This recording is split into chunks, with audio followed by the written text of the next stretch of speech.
Hello friends, welcome to my channel. Today we will see speech on Children's Day 14 November. Good morning Principal Sir, teachers and my dear friends. Today we celebrate a special day, Children's Day. This is the day to celebrate us children.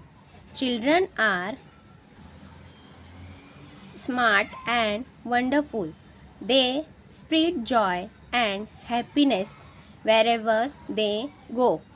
November 14 marks the birth anniversary of India's first Prime Minister Jawaharlal Nehru, who was extremely fond of children. He was lovingly called Chacha Nehru.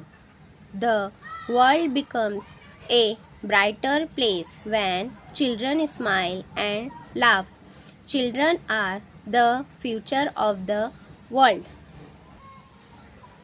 We must enjoy Children's Day with a lot of the fun and games. Children are special and loved by everyone. Happy Children's Day. Thank you. Thank you watching my video. Like, share and subscribe my channel. Thank you.